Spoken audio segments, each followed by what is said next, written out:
بسم اللہ الرحمن الرحیم وَلَقَدْ يَسَّرْنَا الْقُرْآنَ لِلذِّكْرِ فَهَلْ مِن مُّدَّكِرٍ۔ السلام علیکم ورحمۃ اللہ۔ الحمدللہ وکفیٰ وسلام علی عبادہ الذین اصطفیٰ، اما بعد فاعوذ باللہ من الشیطان الرجیم، بسم اللہ الرحمن الرحیم۔ الم تر الی ربک کیف مد الظل ولو شاء لجعلہ ساکنا ثم جعلنا الشمس علیہ دلیلا۔ سورہ فرقان کی آیت 45۔ تم نے دیکھا نہیں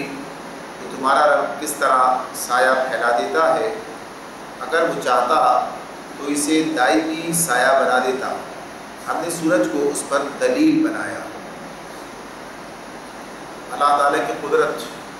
اور اس کی مہربانیاں اور انسانوں پر اس کے احسانات، یہ اللہ تعالیٰ جگہ جگہ انسان کے سامنے رکھتے ہیں اور بتاتے ہیں کہ جس خالق نے یہ کائنات بنائی اور اس کائنات میں ہمارے لیے جو آسانیاں پیدا کی، ہماری ضرورتیں پوری کی، وہی خالق کائنات تمہیں حقیقی کامیابی کی طرف بھی دعوت دیتا بلاتا ہے۔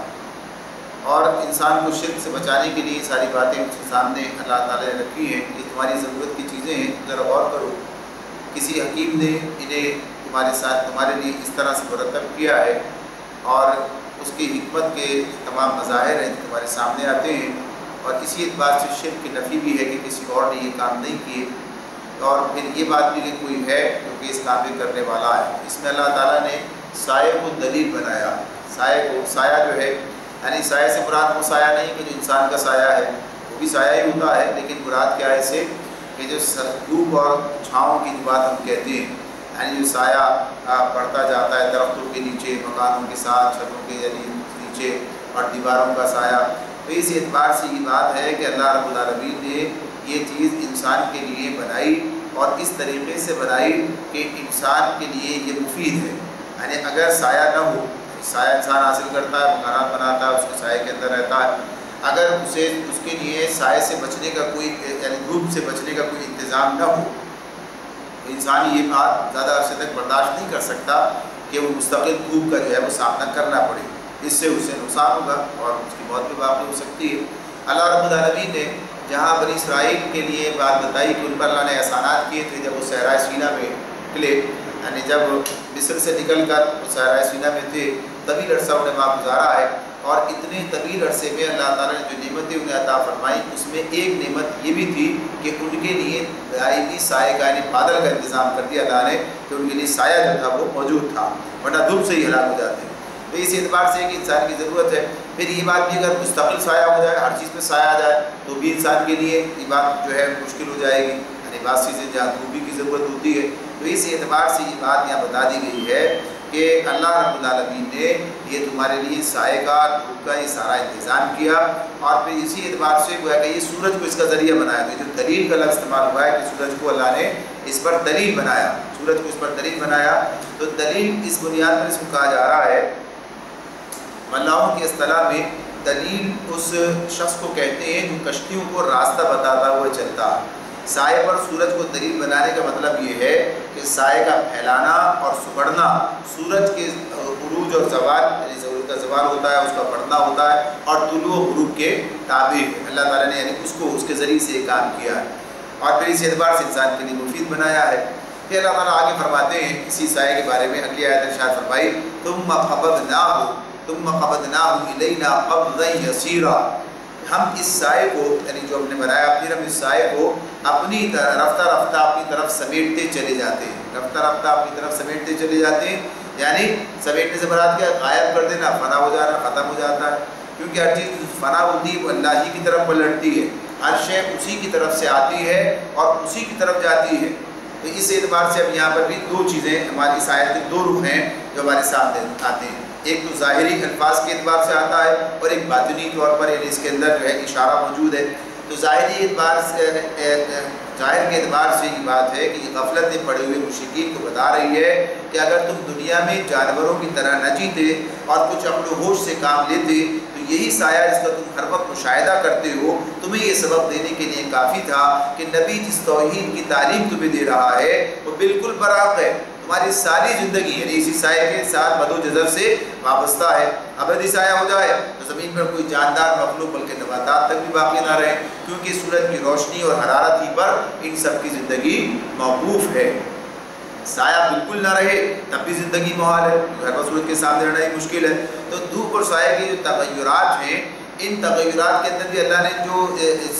نظام رکھا ہے، ایک دم دھوپ آ جائے ایک دم سایہ، بلکہ رفتہ رفتہ اس طرح سے جیسے اب سورج نکلتا ہے اسی طرح سے صبح کی دھوپ اور پھر اس کی طرح آگے بڑھ کے سایہ بنتا ہے۔ تو یہ ایک دو تغیرات ایک دم نہیں ہوتے، رفتہ رفتہ ہوتے ہیں، تو یہ اس کی ایک بات ہے۔ دوسری بات جو اس کے اندر باطنی طور پر موجود ہے وہ یہ کہ اللہ رب العالمین نے جس طریقے سے اس کو بنایا ہے تو اس میں اسی طرح سے اگر ابھی دیکھیں تو کفر و شرک کی جہالت کا یہ سایہ جو اس وقت چھایا ہوا ہے، یعنی کفر و شرک جو اس موقع جب یہ آیات نازل ہو رہی ہے تو یہ کوئی مستقل چیز نہیں ہے۔ آفتاب ہدایت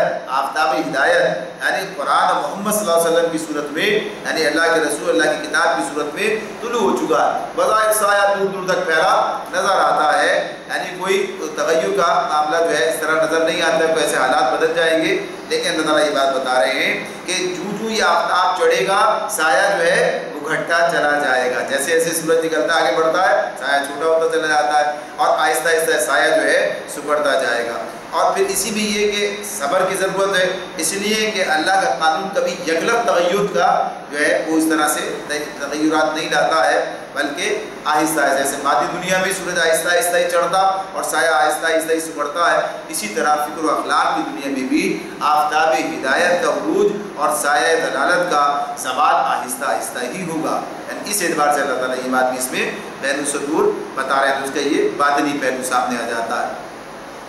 وَهُوَ الَّذِي جَعَلَ لَكُمُ اللَّيْلَ لِبَاسًا وَالنَّوْمَ سُبَاتًا وَجَعَلَ النَّهَارَ نُشُورًا،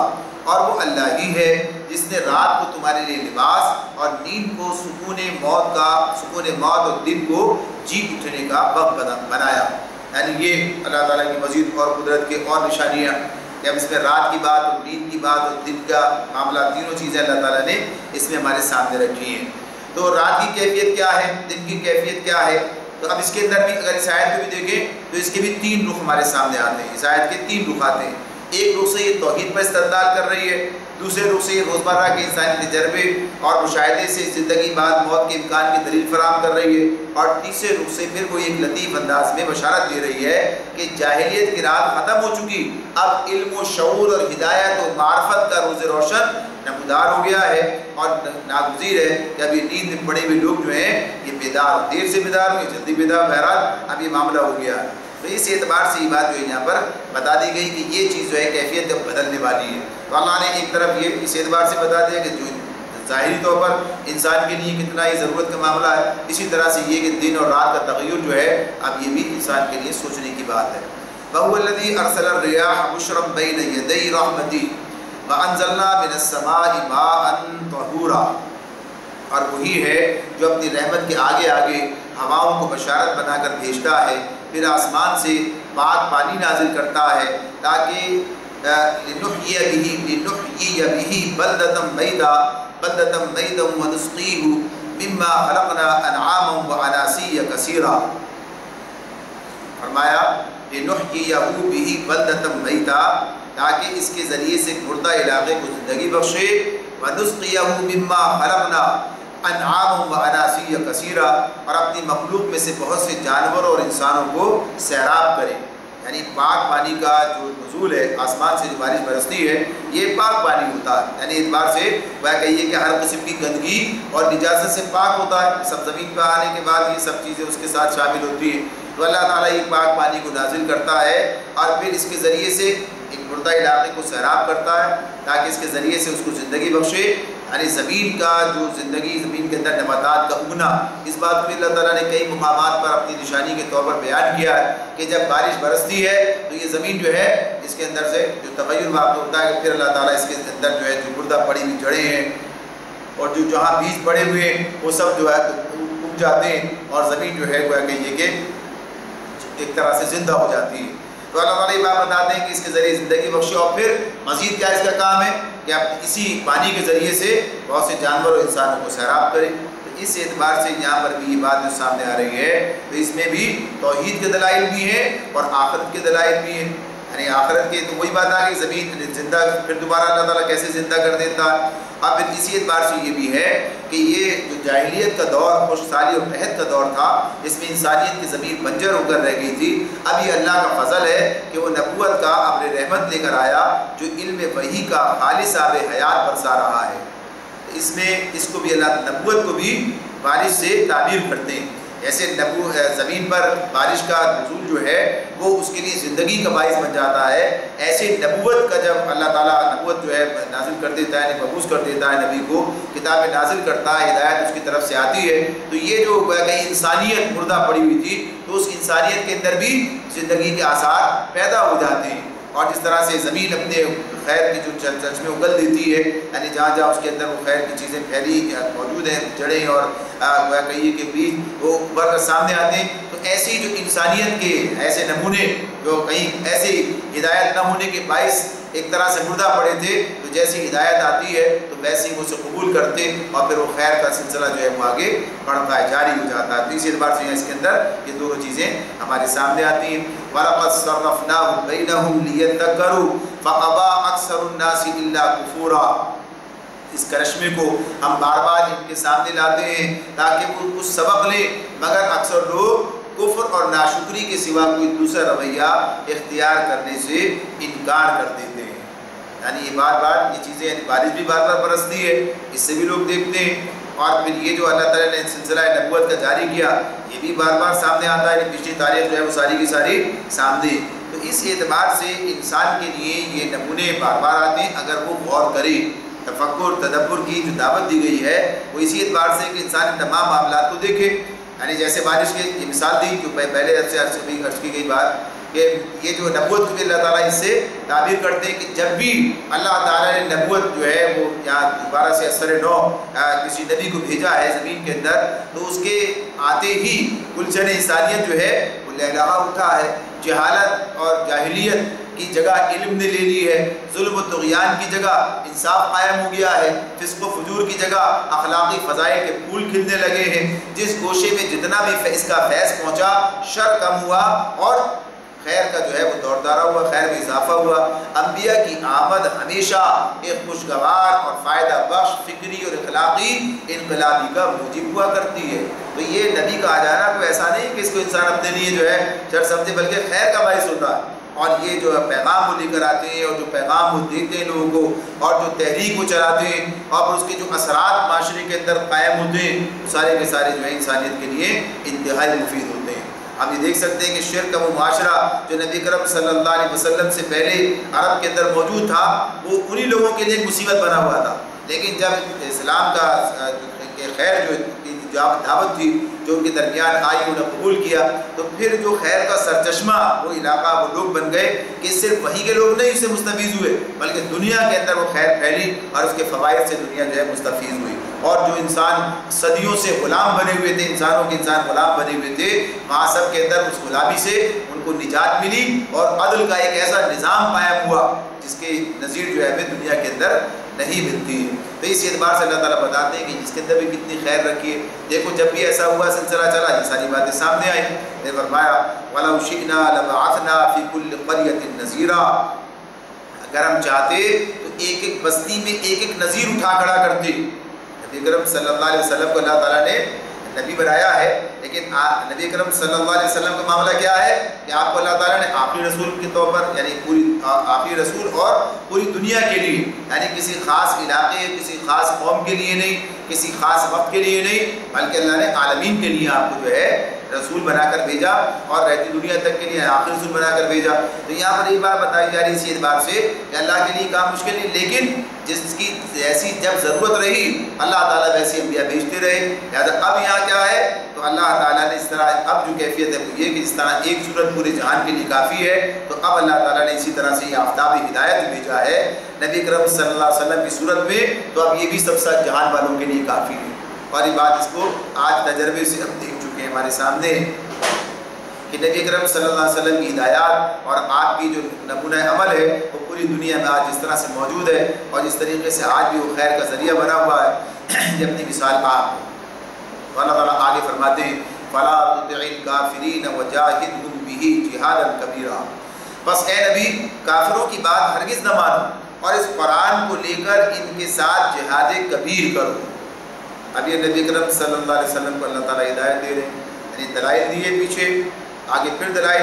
شروع ہو جائیں گے، آگے پھر اللہ تعالیٰ بتائیں گے کیسے اس نے ساری کائنات بنائی، کس طرح سے اس کے اندر انسان کے لیے کیا کیا مفید چیزیں موجود ہیں، اگر غور کرے تو اس کے لیے ساری حقیقت ہے۔ اب درمیان میں یہ بات بتا دی کہ ہم نے ہر یعنی جو آپ کو بنا نذیر بنایا تو کہا کہ ہر جگہ بنا سکتے، ہر بستی کے اندر ہم ایسا ایک شخص کھڑا کر دیتے جو لوگوں کو خبردار کرتا، لیکن ہم نے آپ کو بنایا اس حیثیت سے یعنی کہ ساری دنیا کے لیے۔ تو اب آپ کیا کام کریں؟ اب یہ کام جو آپ کے سپورٹ کیا گیا اس کو یہاں پر اس آیت کے اندر بیان کیا گیا۔ یہ آیت اس اعتبار سے بڑا وسیع مفہوم اپنے اندر رکھتی ہے کہ جہاد کی بات کی جا رہی ہے اور جہاد کے ساتھ جہاد کبیر کی بات کی جا رہی ہے۔ یعنی اللہ تعالیٰ کہتے ہیں جاہد بھی جہادن کبیرہ، پہلے کیا کہا فلا تطیع الکافرین، ان کافروں کی بات ہرگز نہ مانو، ان کی ہرگز پیروی نہ کرو، یعنی ان کی بات نہ مانو۔ یہ جو کچھ کہنا چاہتے ہیں، یہ جو آپ کو اپنے اس راستے سے اس پر آپ چل رہے ہیں ہٹانا چاہتے ہیں اور اپنے راستے پر آپ کو لانا چاہتے ہیں اور آپ کو اسی طرف جو ہے راغب کرنے کی اور پوری کوشش کر رہے ہیں اور آپ کو ہٹانے کی ہر طرح کی جدوجہد ہے، لیکن آپ نے کیا بات، آپ کو کیا ہدایت دی گئی؟ ان کی کوئی بات نہیں ماننی۔ اس حوالے سے جو شر اس کی جو دعوت دی دے رہے ہیں، جو باتیں کہہ رہے ہیں، ان میں سے کوئی بات ایسی نہیں جو مانی جائے۔ بات اپنی جگہ پر ہے، صحیح بات ہوگی تو مانی جائے گی، بات صحیح تھی نہیں جو پیش کر رہے تھے وہ۔ نبی اکرم صلی اللہ علیہ وآلہ وسلم کو متعدد مرتبہ دعوت دی سمجھوتے کی، مشرکین نے سمجھوتے کی دعوت دی ہے، لیکن یہ جو دعوت تھی سمجھوتے کی، اس کی بنیاد کیا تھی؟ اس کی بنیاد یہ تھی کہ آپ دعوت حق کو چھوڑ دیں، آپ اس کے اندر کوئی سمجھوتا کر لیں، آپ ان کے معبودوں کو بھی تسلیم کریں، انہیں برا بھلا یعنی ان کی نفی کرنا چھوڑ دیں، برا بھلا سے ان کی نفی کرنا، ان کی مذمت کرنا، بتانا کہ یہ حقیقی الہ نہیں ہے، ان کی کوئی حیثیت نہیں ہے، یہ چھوڑ دیں، یعنی اس پر بات ہو رہی تھی۔ تو اس پر تو کوئی بات کی نہیں جا سکتی، یہ بات تو مانی جا ہی نہیں سکتی ہے۔ یہ ان کا معاملہ تھا کہ آپ اس پر کمپرومائز کریں، تو اس لیے کیا کہہ دیا، یہ بات ماننے کی نہیں ہے، فلا تطیع الکافرین، کافروں کی بات ہرگز نہ مانو۔ اور پھر کیا کام کرو، آپ کے ذمہ کیا کام ہے، وجاہدہم بہ جہادا کبیرا، اور آپ اس قرآن کو لے کر ان کے ساتھ، قرآن کا لفظ تو نہیں ہے لیکن جو بھی جو ہے یہ لفظ ہے، اس بھی کی یہ ضمیر کی جو بات ہے، یہ کدھر اشارہ ہے؟ یہ اس قرآن کی طرف اشارہ ہے، اس لیے کہ سورہ فرقان جو ہے یہ مکی صورت ہے، اور مکی صورت میں مکے کے اندر ابھی قتال کے مراحل جو ہیں ان کا آغاز نہیں ہوا۔ ابھی پیچھے ہم پڑھ کر آئے سورہ حج میں یہ بات آپ کے سامنے آئی تھی کہ قتال کی اجازت جو ہے، اجازت حکم پہ سورہ بقرہ کے اندر وہاں تفصیل آپ کے سامنے آ چکی ہے، تو اجازت جو ہے وہ سورہ حج کے اندر یعنی مدینے آ جانے کے بعد اللہ تعالیٰ کی طرف سے دی گئی ہے، ورنہ مکے میں کیا ہے، کفو ایدیکم، اپنے ہاتھ روکے رکھو، سورہ نساء میں اس کا ذکر آ چکا ہے، یعنی بات آئی ہے کہ اللہ تعالیٰ نے اس وقت جو تیاری کی بات کی، جو مرحلہ جس سے گزر رہے تھے، لیکن یہ بات اپنی جگہ پر ہے کہ جہاد کا یہ عمل اس وقت بھی جاری تھا۔ اب یہ جو بات یہاں پر آ رہی ہے یہ بات اپنی جگہ بالکل واضح کرتی ہے کہ جہاد کی وسعت کتنی ہے، جہاد کے معنی اور جہاد کی وسعت کی بات جو ہے وہ اس اعتبار سے، تو یہ مضمون بھی کئی مرتبہ ہمارے سامنے اب تک آ چکا ہے۔ سورہ بقرہ میں سے اس کا آغاز ہو گیا تھا کہ جہاں اللہ تعالیٰ نے یہ بات کی تھی کہ جہاد کرنے کے لیے کہ جو مومن ہیں وہ اللہ کے راستے میں جہاد کرنے والے ہیں، اور پھر اسی اعتبار سے ان کی تعریف بیان کی تھی۔ تو جہاد اصلاً تو جد و جہد سے ہے، یعنی انتہائی کوشش، یعنی جس میں آدمی صحیح و کوشش کا کوئی دقیقہ فروگزاشت نہ کرے، کوئی ایسی چیز نہ چھوڑے جو اس کے بس میں ہو، یعنی ہر ممکن کوشش کرنا، کوشش کے اندر بھی یہ مبالغے کا صیغہ انتہائی کوشش ہے، بڑے پیمانے پر جد و جہد ہے، جس میں آدمی اپنے تمام ذرائع لا کر ڈال دے، جامع جد و جہد، اس میں آدمی کوشش کا کوئی پہلو اور مقابلے کا کوئی محاذ نہ چھوڑے، جس محاذ پر غریب کی طاقتیں کام کر رہی ہوں اس پر اپنی طاقت بھی لگا دے، اور جس پہلو سے بھی ہم کی سربلندی کے لیے کام کرنے کی ضرورت ہو کرے۔ اس میں زبان و قلم کا جہاد بھی شامل ہے، جان و مال کا بھی ہے، اور ہتھیاروں کا بھی، دفن کا بھی، یعنی بات سامنے ہے۔ تو بنیادی طور پر جہاد کی تعریف تو یہ، اور یہ جہاد ویسے جیسے کوشش کا نام ہے۔ اب یہ جب اسلام اس اصطلاح کو استعمال کرتا ہے تو اس کا مقصد کیا ہوتا ہے، یعنی اللہ کے دین کو قائم کرنے کے لیے کی جانے والی جد و جہد، اس کا نام جہاد اسلام جب اس کو بات کرتا ہے، قرآن بات کرتا ہے۔ اب اسی تناظر میں جتنے کام ہوں گے وہ سارے ہوں گے، ورنہ ویسے جو ہم کہتے ہیں نا کہ غربت کے خلاف جہاد، تو غربت کے خلاف جہاد اپنے لغوی معنی میں کوئی کہے تو کہے، لیکن جو اسلام جس جہاد کی بات کرتا ہے وہ اس بات سے، یہ الگ بات ہے کہ اقامت دین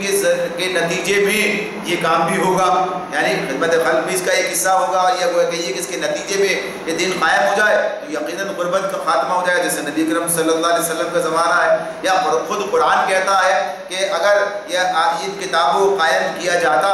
بنی اسرائیل کے حوالے سے اللہ نے کہا ہے وَلَوْ أَنَّهُمْ أَقَامُوا التَّوْرَاةَ وَالْإِنْجِيلَ وَمَا أُنزِلَ إِلَيْهِم مِّن رَّبِّهِمْ لَأَكَلُوا مِن فَوْقِهِمْ وَمِن تَحْتِ أَرْجُلِهِمْ، یعنی اللہ تعالیٰ کہتے ہیں اگر تم ان کتابوں کو قائم کرتے، ان سے بعد توراۃ اور انجیل اور جو ہم نے نازل کیے قرآن کے بھی آگے سامنے، اگر اسے قائم کرتے تو کیا ہوتا؟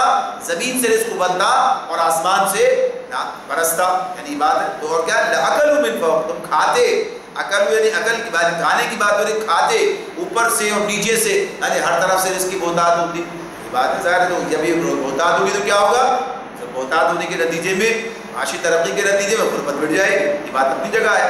لیکن یہ جو بات ہو رہی ہے اس کا مقصد یہ نہیں ہے کہ غربت مٹانے کے لیے بھی کام کیا جا رہا، یہ کام تو اللہ کے دین کی اقامت کے لیے، اللہ کی رضا کے لیے، اپنی ذمہ داری کی ادائیگی کے لیے کیا جا رہا ہے، نتیجے میں یہ کام بھی ہوگا، یہ چیز بھی سامنے آئے گی، نتیجے میں یہ بھی دنیا کے اندر فوائد انسانوں کو حاصل ہو جائیں گی، نظام عدل قائم ہو جائے گا، اس کے نتیجے میں ظلم کا خاتمہ ہو جائے گا، یہ الگ سی بات ہے اپنی جگہ پر، لیکن بنیادی طور پر یہ کیا مقصد کیا ہے اس کا؟ مقصد اللہ تعالیٰ کی طرف سے دی ہوئی ذمہ داری جو اللہ نے انسانوں کے سپرد کی ہے کہ وہ اس دنیا میں اپنی ذات پر بھی اور اس زمین پر بھی اللہ کی مرضی کو قائم و نافذ کرے، اور اللہ کی مرضی کا مطلب کیا ہے؟ اللہ کا دین ہے جو اللہ کی طرف سے آیا ہے، اللہ کی مرضی اللہ کا دین ہے جو اللہ نے قرآن و سنت کی صورت میں آج ہمارے سامنے رکھا ہے کہ اس قرآن و سنت کو لے کر انسان اٹھے اور اس کو اپنی ذات پر اور زمین پر قائم کرنے کی جدوجہد کرے، اسی کا نام جہاد ہے، اسی کا نام جہاد ہے۔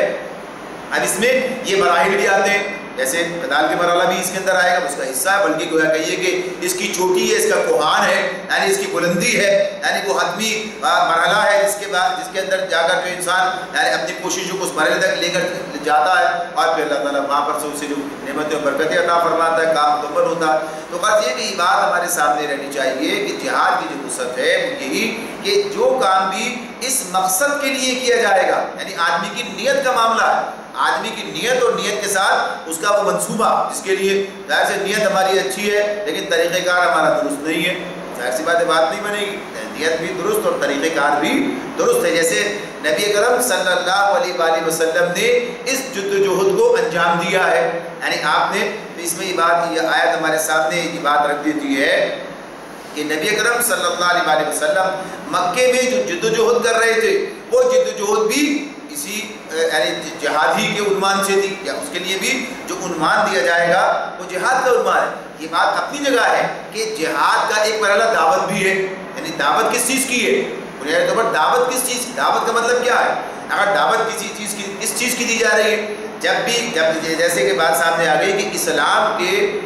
قیام کے لیے، دین اسلام کو قائم کرنے کے لیے تو لوگوں کے سامنے دین اسلام کو پیش کیا جائے گا۔ جب آپ کسی چیز کو قائم کرنا چاہتے ہیں، جب کسی چیز کو نافذ کرنا چاہتے ہیں اور اس کا تعلق انسانوں کے ساتھ ہوتا ہے، یعنی اپنی ذات کے علاوہ دیگر انسانوں کے ساتھ بھی ہوتا ہے، اپنی ذات پر جب انسان قائم کرتا ہے تو ظاہر ہے جب یہ دعوت اس تک پہنچتی ہے، یہ رسول کے ذریعے سے پہنچے یا رسول کے پاس اللہ تعالیٰ کے فرشتوں کے ذریعے، یعنی بات آ گئی ان تک بات منتقل ہوئی، انہوں نے دوسرے لوگوں کے سامنے رکھی، بات منتقل ہوگی، اب اسے قبول کیا جائے گا۔ تو ایک فرد جب اسلام قبول کر لیتا ہے تو اسی دعوت کے نتیجے میں اب اسی بات کو جب وہ چاہتا ہے کہ اس کا نفاذ جو ہے وہ جو کیا جائے، اس کی کوشش کی جائے، جدوجہد کی جائے، تو کہاں پر ہے یہ پہاڑوں کوئی ایسے کوئی جنگلوں میں اور کسی جگہ انسانوں کے درمیان ہے، انسانوں کے درمیان۔ زمین کا مطلب کیا ہے؟ یعنی انسانوں کے اوپر انسانوں کا یعنی جو ریاست ہے، جو مملکت ہے، جو حکومت ہے، جہاں پر انسان رہتے ہیں، تو اس اعتبار سے ان کے اوپر یہ قائم کیا جائے، یعنی وہ نظام حکومت بنایا جائے، وہ نظام ریاست بنایا جائے، وہ قوانین وہاں پر قائم کیے جائیں، وہ تہذیب و تمدن جو ہے اس کی بنیاد پر اٹھایا جائے۔ تو اس اعتبار سے یہ اس کا مرحلہ دعوت ہی ہوگا۔ پہلے کیا بات کی جائے گی؟ یعنی اس بات کو پیش کرنا لوگوں کے سامنے کہ ہم کس چیز کی دعوت دیتے ہیں، ہم چاہتے کیا ہیں۔ نبی اکرم صلی اللہ علیہ وآلہ وسلم نے جو دعوت دی ہے وہ دعوت اسی بات کی ہے۔ اگر کوئی اس دعوت کو قبول کر لے، یعنی اس دعوت کو قبول کر لیا جائے اور کسی گویا کہیے کہ تصادم کی نوبت ہی نہ آئے اور لوگ اسے قبول کر لیں اور دین نافذ ہو جائے. سارے مرحلہ قتال نہیں آئے گا اور دین نافذ ہو جائے گا تو کیا ضروری ہے کہ یہ کام کیا جائے گا؟ یہ تو ان مزاحمتوں کو توڑنے، ان رکاوٹوں کو دور کرنے کے لیے یہ گویا کہیے کہ یہ مسلح تصادم کی صورت پیدا ہوتی ہے. اسے قتال کا مرحلہ کہتے ہیں کہ جہاں پر اس کام کو انجام نہ دینے دیا جائے، اس میں رکاوٹیں کھڑی کر دی جائیں، لوگوں کو مجبور کیا جائے، لوگوں کو اپنی آزاد مرضی سے دین کی طرف آنے سے روکا جائے. اس وقت یہ بات ہوتی ہے. تو بنیادی طور پر پہلا مرحلہ جو اس کا ہے وہ یہی مرحلہ ہے. دعوت اسی چیز کی ہے، اسی بات کی ہے. نبی اکرم صلی اللہ علیہ وسلم جب دعوت دے رہے ہیں مکے کے اندر، لوگوں کے سامنے دعوت کس چیز کی پیش کرتے ہیں؟ لوگوں کے سامنے کہ اللہ کے سوا کوئی تمہارا معبود نہیں ہے، کوئی الہ نہیں ہے تمہارا. تو جب اللہ کے الہ ہونے کی بات ہے تو الہ کا مفہوم آپ کے سامنے آ چکا ہے. یعنی الہ کا مطلب کیا ہے؟ یعنی اس میں اللہ کی صفت حاکمیت بھی موجود ہے. یعنی اللہ کی صفت حاکمیت ہے کہ اللہ ہی انسانوں کا حاکم ہے، اللہ ہی انسانوں کو ہدایت اور نظام دینے والا ہے، اللہ ہی جو ہے اس کی اطاعت جو ہے وہ کی جائے گی. اسی میں یہ بات بتائی جا رہی ہے ان الحکم الا للہ، حکم دینے کا اختیار اللہ کے سوا کسی کے پاس نہیں ہے. ظاہر سی بات ہے کہ سب کی نفی کی جا رہی ہے. جب سب کی نفی کی جا رہی ہے، اللہ کی حاکمیت کی بات کی جا رہی ہے، تو اب اسی یہ دعوت ہے. اگر یہ دعوت ایسے قبول کر لی جائے، ظاہر ہے کسی لڑائی کا معاملہ، کسی قتال کا معاملہ نہیں آئے گا. جیسے کہ اس کی مثال ہمارے سامنے آتی ہے. مدینے سے لوگ آئے، یثرب سے لوگ آئے اور آ کر انہوں نے اس دعوت کو قبول کر لیا، یعنی اس دعوت پر ایمان لے آئے. اس دعوت پر ایمان لانے کے بعد یہ دعوت وہاں پر نفوذ، یعنی اس کا ہو گیا، نفوذ کر گئی، اس کا جو ہے وہاں پر جو ہے لوگوں کے اندر نفوذ کیا اس نے، اور لوگوں نے اس دعوت کو قبول کر لیا اور یثرب جو ہے مدینہ النبی بن گیا. یعنی لوگوں نے اسلام قبول کر لیا بغیر کسی لڑائی کے، بغیر کسی فساد کے، بغیر کوئی ایسا معاملہ نہیں ہوا اور اس کے نتیجے میں وہاں پر اسلام جو ہے موجود قائم ہو گیا اور اسلامی ریاست بھی قائم ہو گئی. کوئی اس میں قتال کا مرحلہ نہیں آیا اس موقع پر. تو غرض یہ کہ اگر یہ کام اس طرح ہوگا تو یہ دعوت کے نتیجے، دعوت کس بات کی تھی؟ اسی بات کی تھی کہ اللہ کا دین قائم کیا جائے، اور اسی کے لیے یثرب کے لوگوں نے اس بات کو قبول کیا اور وہاں پر یہ ریاست قائم ہو گئی. لیکن مکے والوں نے معاملہ کیا کیا؟ یعنی یہ اس کا معاملہ اس اعتبار سے تو نہیں ہے بھائی ایک جگہ میسر آ جائے، ایک مکان میسر آ جائے، بس اسی کے اندر آپ کو زندگی گزار دینی ہے. یہ زمین، اس پر آپ کو اپنی اس دعوت کو آگے بڑھانا، پھیلانا اور یہاں پر اللہ کے دین کو قائم و نافذ کرنا، بندوں کی بندے کی غلامی سے نکالنا اور اللہ کی حاکمیت قائم کرنا، اس کی جدوجہد کرنا. اس حوالے سے پھر آگے بڑھے صورتحال آتی ہے سامنے. یعنی ویسے تو باطل خود ہی چڑھ کر آ رہا ہے، یعنی مکے سے لوگ چڑھ کر آ رہے ہیں، یہ بات اس طرح بات ہو رہی ہے. لیکن اگر ایسا نہ بھی ہوتا، جیسے کہ نبی کرم صلی اللہ علیہ وسلم کے بعد صحابہ کرام جس طریقے سے دنیا میں اس دعوت کو لے کر پھیلے اور جہاں جہاں جو رکاوٹیں تھیں انہیں دور کیا،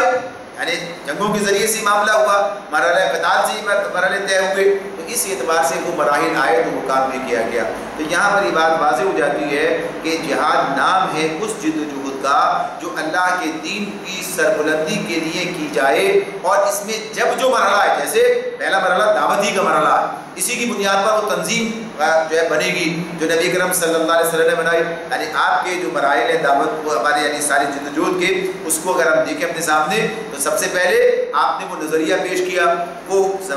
دین پیش کیا، وہ ضابطہ، وہ اصول و قواعد بیان کیے، وہ اصول لوگوں کے سامنے رکھے، وہ دعوت رکھی جس کو آپ لوگوں کے سامنے رکھ کے اس کی بنیاد پر ایک نظام کھڑا کرنا چاہتے ہیں. اور پھر جن لوگوں نے اسے قبول کیا تو ظاہر سی بات ہے اگلا مرحلہ کیا ہے؟ جہد کا مرحلہ ہے. تو ان لوگوں کی تنظیم کی گئی. اس تنظیم کی تعلیم، تربیت، تزکیہ سب کس مقصد سے کیا جا رہا ہے؟ اسی مقصد کے لیے کیا جا رہا ہے کہ یہ اللہ کے پسندیدہ انسان بن کر وہ کام کرے جو کام اللہ نے ان کے حوالے کیا ہے. اللہ نے کام تو یہ ہمارے حوالے کہ اپنا نائب مقرر کیا، خلیفہ بنایا ہے، تو یہ کام اس کے ذمہ کیا. تو اس اعتبار سے انہیں اس کام کے لائق بنانا، اس کے لیے انہیں جو ہے تیار کرنا، ان میں صفات پیدا کرنا اور تنظیم کھڑی کرنا اور اس کے اندر وہ نظم و ضبط پیدا کر دینا اور اللہ کے حکم کی تعمیل کے لیے آمادہ کرنا. تو یہ سارے مراحل جو ہے ان سب کا تعلق جہاد سے ہے. یعنی اس کا نام کسی اور اس کو کوئی اور مرحلہ نہیں کہا جائے گا. آج جب کسی جدوجہد کے مراحل طے کرتے کرتے وہ مرحلہ آ جائے کہ جہاں دعوت اس مرحلے کے اندر پہنچ جائے اور تنظیم اس مرحلے کے اندر پہنچ جائے کہ رکاوٹوں کو دور کرنے کے لیے اور اس کے دفاع کے لیے عملی اقدام اور صورتحال جو ہے جس کے اندر کسی تصادم ناگزیر ہو جائے، وہ کام بھی کیا جائے گا، وہ کام اس کے تقاضے ہیں، اس کے الگ تقاضے، وہ نہ کسی فرد کا کام ہے اور نہ کسی ایک اجتماعیت یعنی کسی ایک تنظیم کا، تنظیم اس کے لیے اسی طرح سے ریاست کا قائم ہونا، جیسے نبی کرم صلی اللہ علیہ وسلم کا عمل ہمارے سامنے آتا ہے کہ اس اعتبار سے مدینے کے اندر ریاست قائم ہو گئی ہے اور پھر اس بنیاد پر جو اس کام جو ہے وہ آگے بڑھایا گیا ہے، تو اس کی شرائط جو شرائط قتال اور ساری چیزیں جو ہیں وہ اس کی بات کی ہے۔ لیکن یہاں جو اس وقت بات آپ کے سامنے عرض کرنی ہے اس سے اتنی ہے کہ جہاد کی وسعت کو اپنے سامنے رکھا جائے، اور اس معاملے میں جب کبھی جہاد کا لفظ آ جائے، آج ایک بڑا مسئلہ پیدا ہو گیا ہمارے درمیان کہ یہ لفظ خود جو جہاد ہے یہ گویا کہیے کہ لوگوں کے لیے ایک الارمی کیفیت، یعنی لوگ پریشانی کی بات، یہ کون سا لفظ استعمال ہو گیا، اور آج میں گویا کہیے کہ جہاد کو دہشت گردی کے معنوں میں استعمال کیا جانے، متبادل کے طور پر استعمال کیا جانے لگا، حالانکہ جہاد کا دہشت گردی سے کوئی تعلق نہیں ہے۔ یعنی یہ تو دنیا میں امن اور دنیا میں نیکی اور دنیا کے اندر عدل یہ قائم کرنے کی جدوجہد، یعنی اسلام نام کس چیز کا ہے؟ اسلام نام نیکی کا ہے، اسلام نام عدل کا ہے، اسلام لوگوں کے حقوق کی ادائیگی کا ہے، اسلام تو مساوات، یعنی سارا دین اسلام کیا چیز ہے؟ اللہ تعالیٰ اسے عدل سے تعبیر کرتے ہیں، اسے قائم کرنے کی جدوجہد ہے، اسے قائم کرنے کی جدوجہد ہے، اور یہ آغاز اپنا اسی طرح سے کرتا ہے کہ لوگوں کو اس طرف آمادہ کیا جائے، لوگوں کو اس طرف بلایا جائے، اور جب ایک متنوع تعداد موجود ہے، جب لوگ اس پر عمل کرنا چاہتے ہیں تو جو لوگ رکاوٹ بنتے ہیں پھر ان کے ساتھ یہ مرحلہ آتا ہے کہ قتال کا مرحلہ سامنے آ جاتا ہے، ورنہ اگر ایسی ہو جائے جیسے مدینے کے اندر ہو گیا کوئی مرحلہ ایسا نہیں آتا ہے، کوئی ایسی بات زبردستی کی نہیں ہے۔ تو یہ بات یہاں پر ہمارے سامنے آ جاتی ہے کہ اس قرآن کو لے کر اللہ تعالیٰ کیا کہتے ہیں کہ اس قرآن کو لے کر وجاہدہم بہ جہادا کبیرا، اس قرآن کو تو یہ قرآن ہی وہ اسلوب ہے، وہ دعوت ہے، وہ طریقہ ہے، اسی میں وہ تمام چیزیں ہمارے سامنے آتی ہیں۔ اگر دعوت دیکھیں تو کہاں ہے؟ اس قرآن کے اندر ہے۔ تنظیم سازی کے اصول کہاں ہے؟ تو اس قرآن کے اندر ہے۔ تعلیم کس چیز کی ہے؟ اسی قرآن مجید کی ہے۔ اور تزکیہ کس کی بنیاد پر ہو رہا ہے؟ اسی کے اصولوں کی بنیاد پر ہو رہا ہے، اسی کو قائم نافذ کریں تو اصل تو یہی ہے،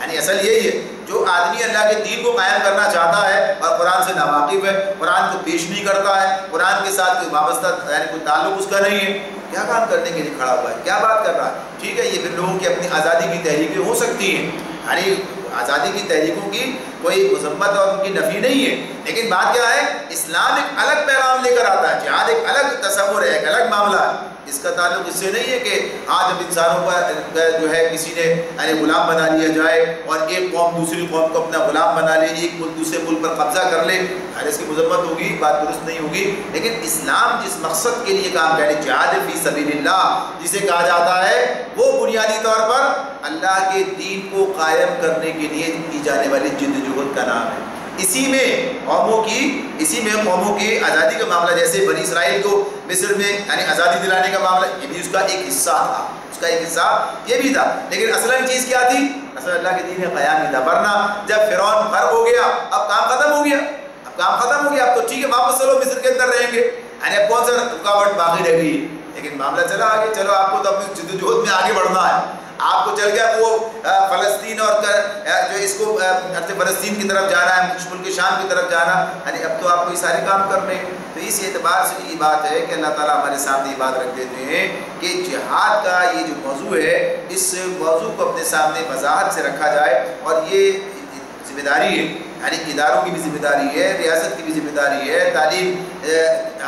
اداروں کی بھی ذمہ داری ہے، تعلیمی نظام کے حوالے سے کہ اس کا صحیح مفہوم پیش کیا جائے، صحیح مفہوم واضح کیا جائے۔ اگر یہ نہیں کیا جائے گا تو کیا ہوگا؟ لوگوں کے درمیان جو ہے ایک یعنی ابہام رہے گا، اور انہیں کسی غلط سمت بھی لے جایا جا سکے گا، اس نام سے کوئی اور بات ان سے کہی جا سکے گی، جب یہ خود سے یہ بات جو ہے علماء کی سطح پر اس طریقے سے واضح ہو کر سامنے آ جائے کہ یہ جدوجہد جس کا نام جہاد ہے یہ کیا ہے اور کس مقصد کے لیے، اور اس کے اصول ہیں، اس کے ضابطے ہیں، اس کے قاعدے، چاہے دعوت کے مرحلے میں ہو تب بھی اصول اور ضابطہ اللہ نے قاعدے دعوت کے اصول جو بنائے وہ اپنی جگہ پر رہیں گے۔ اللہ تعالیٰ دعوت کے اندر بھی کہتے ہیں ادعو الی سبیل ربک بالحکمت والموعظۃ الحسنہ، یعنی دعوت کے اندر بھی یہ بات کہتے ہیں کہ آپ جو تمہیں لوگوں کو اپنے رب کے راستے کی طرف دعوت دو، کس طرح سے؟ حکمت کے ساتھ اور موعظہ حسنہ، یعنی ایسے نصیحتیں جو دلوں کو نرم کر دیں۔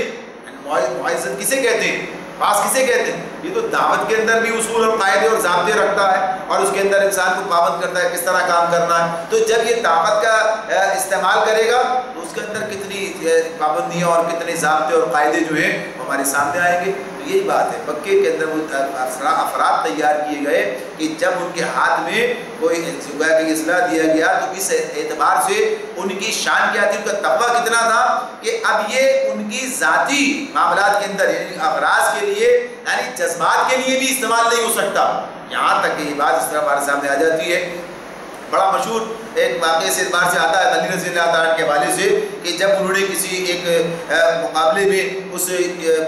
مشرک کو جو بھی ایک دشمن ہے کافر ہے اسے پچھاڑ دیا ہے اور لگے ہیں کہ اب اسے کہیں قتل کر دیں، اس نے چہرے پہ تھوک دیا ہے. جب اس نے تھوک دیا ہے تو اب اس کے بعد جو ہے اس کے سینے پہ سے ہٹ گئے، یعنی اس بات ہٹ گیا. وہ حیران ہوتا ہے کہ یہ شخص جو اب مجھے قتل کرنے والا تھا اور جبکہ میں نے اسے مزید مشتعل کیا، یعنی اس موقع پر اپنی نفرت کا اظہار اس طرح کیا کہ تھوک دیا چہرے پر، اور غصے سے کرنا چاہیے تھا لیکن ہٹ گیا. اب وہ بات کیا سامنے آئی، کیا کہتے ہیں؟ کہتے یہ ہے کہ صرف اللہ کے لیے قتل کر رہا تھا، صرف اللہ کے لیے، یعنی اس قتال کے مرحلے کے اندر جو جہاں تھا، لیکن اس کے بعد ایک اشتعال طبیعت کے اندر پیدا ہو گیا، یعنی اپنی ذاتی معاملہ بھی سامنے آ گیا، یعنی انتقام ذاتی کا جذبہ بھی پیدا ہوا، لہٰذا چھوڑ دیا کہ اس معاملے میں یہ چیز غالب نہ آ جائے، یہ چیز شمار نہ ہو جائے. یعنی اسلام کی شان تو یہ ہے، اسی اعتبار سے گویا کہ یہ وہ مجرم کو فائدہ دیتا ہے، یعنی ملزم کو مجرم کو فائدہ دیتا ہے اس معاملے میں کہ جہاں کوئی ایسی چیز پیدا ہو جائے. تو یہ صرف کیا ہے، اللہ کے دین کو غالب کرنے کے لیے کی جانے والی جدوجہد کے جتنے مراحل ہیں ان سب کا نام جہاد ہے. اللہ رب العالمین ہمیں سمجھنے اور عمل کرنے کی توفیق عطا فرمائے. وآخر دعوانا ان الحمد للہ رب العالمین.